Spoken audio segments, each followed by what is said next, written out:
Okay, so you sent over this really interesting stack of sources about Tamiya's Mitsubishi Pajero RC kits. We're talking like 4 decades of history here. Yeah, it's quite the journey. And it's more than just a model history, isn't it? It really digs into Tamiya's, well, their product strategy. Right, especially how they leveraged that real-world Pajero win back in '83 at the Paris-Dakar Rally. That seems key. Absolutely. But the amazing thing, reading through this, is how that one body shell became almost like platform agnostic. Platform agnostic, meaning they could just slap it onto different chassis. Pretty much, yeah. That's lived on three fundamentally different chassis types over the years, which is, well, pretty unusual for a specific model like this. So our mission today, for you listening, is to figure out why. Why keep bringing back this particular body? What's the deal with the RC economics here? Well, a big part of it is definitely nostalgia. They're tapping into that first wave, the kids from the 80s. Who are now adults, with jobs, and money to spend on the stuff they wanted back then. Exactly. But there's a core economic driver, too. Think about the cost of making those detailed plastic body molds. Yeah. Injection molding tooling. It's incredibly expensive upfront. Ah, okay, so re-releasing the kit, even decades later, lets them get more mileage out of that initial massive investment. Makes sense. Right. Maximize the return.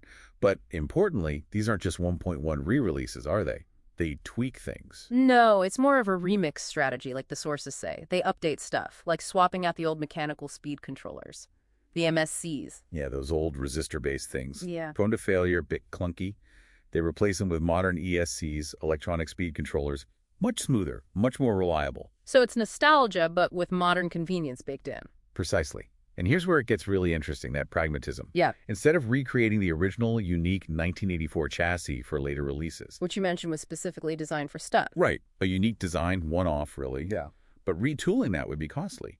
So often they just mounted that classic body onto an existing high-volume chassis. Like the CW01, the lunchbox chassis. Exactly. Kind of a nostalgia kit bash using readily available parts. Yeah. It minimizes their risk and R&D costs hugely. Smart, if maybe a little disappointing for purists of that original stunt chassis. Maybe, but it kept the Pajero alive and accessible. So let's track those three live. First up, 1984, kit 58044, the Pajero Wheelie. The original stunt machine. Unique chassis evolved from the Grasshopper, right? Designed purely for doing wheelies. Yep, with that rearward battery placement and the little fifth wheel on the back, that stabilizer arm, it was all about holding those long, balanced wheelies. Okay, then jump forward almost a decade, 1993. Things change. Big philosophical shift. Kit 58132, the CC01 chassis debut.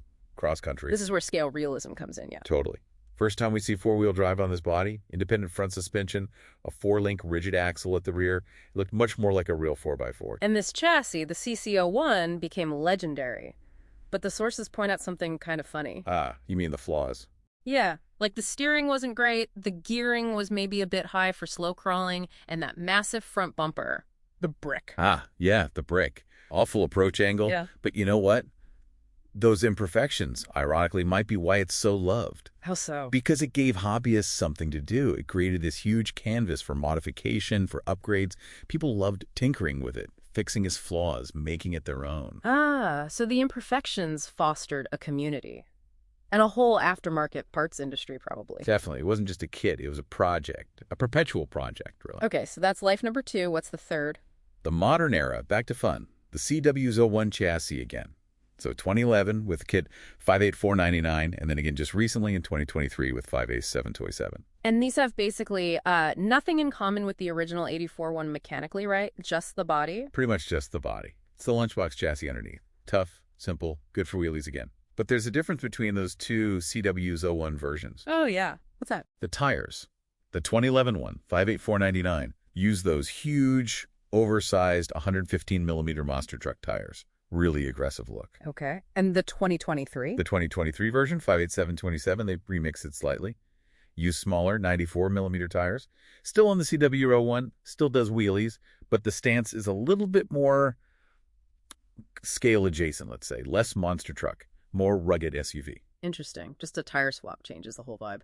So wrapping this up then, if you're listening and you want a Tamiya Pajero, which one do you go for? It really depends, doesn't it? Absolutely. It depends entirely on what you want out of it. If you're a collector, a purist. Gotta be the original 84 kit 58044, unique chassis, one of the first 100 Tamiya kits Grail status, maybe? For sure. Now, if you love building, modifying, tinkering, the whole-scale realism thing. Then the CC01 is your platform. Flaws and all, it's that rewarding project car experience. And finally, if you just want something tough, easy to run, pop some wheelies in the backyard, casual fun. Then either of the CW01 versions, the 2011 or the 2023, is probably the way to go. Low maintenance, built tough. So Tamiya played a long game here. They didn't just sell a product. They sold, like, ongoing engagement, using the original model's character, even its quirks, like on the CC01. Right, to keep people involved for decades. It's quite brilliant, actually. It really is.